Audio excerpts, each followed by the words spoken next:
We use the Hungarian algorithm to solve assignment problems. So in the case of the example we're going to look at, we're looking at allocating people to tasks, or more specifically, one person to do one task. So in this problem, you're the manager of a factory, and you need to allocate 4 workers to 3 different machines. Now they'll be used simultaneously, so we can only allocate one person to one machine at a time. Now, here's the table to represent the different costs, and we're going to try to minimize the cost by allocating specific workers to each of the machines. But what we also need to note is there's only 3 machines and 4 workers. To use the Hungarian algorithm, we need to create a square matrix. And we do that by, in this case, allocating a dummy column. And that's a series of zeros to create a 4 by 4 matrix. So to summarize that for any Hungarian algorithm problem, your first step is to make sure that you're dealing with a square matrix. Now step 2 is to subtract the smallest entry in each row from every number in that row. But if you have a look at each row in our table, the smallest entry is 0. So subtracting 0 from each entry in each row ends up giving us exactly the same matrix. So step 3 is to identify the smallest entry in each column, and we've shown that here in red. And then what we need to do is subtract the smallest number in each column from every number in that column. It might be wise to pause here and then do the calculation for yourself and see if you agree with the next step in the matrix. So here is our result after doing step 3. Our next step is to go through and cross out the zeros using the smallest number of horizontal and vertical lines. If we can do that using 4 lines, then we've basically stopped this process and we're ready to allocate the tasks. But if we can use less than 4 lines, that means we need to do a little bit more in our process. This next clip shows that we can cross out the zeros using just 3 lines.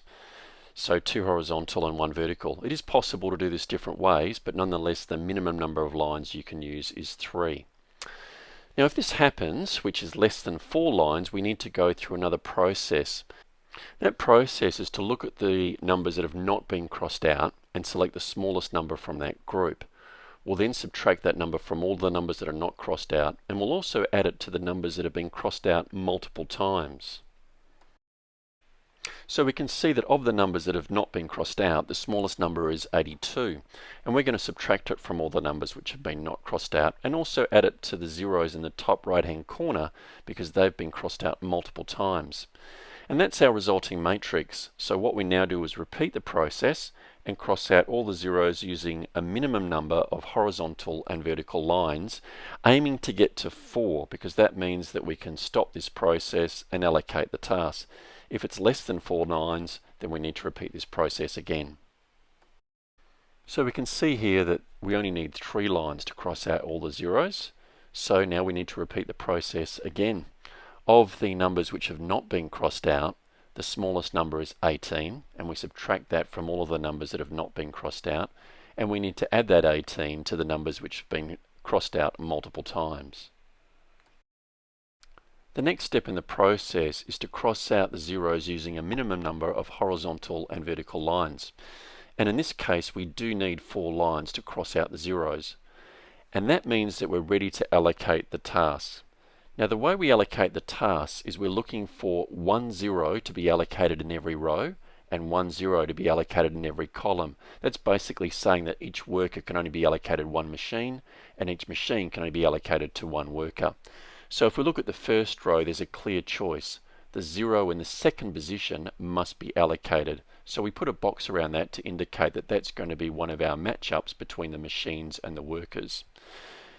If we make that choice for the first row, effectively we've also made that choice for the second column. So scanning down the second column, there is another 0, but because we've already allocated it, that 0 can be ignored. But continuing on that second column, that also means then in the last row that the final 0 must be allocated for the last row. That's the only 0 that's there that's available to be allocated. Following on from that logic, in the third row, because the fourth column has now been allocated, in the third row there's only 1 0 available, and that's the one in the third column. Continuing on, we haven't done an allocation for the second row, and the only 0 that's available to us that can also fit a column is the 0 that's in the first position of the second row. Now that we've done that, we're ready to allocate the actual workers and the machines.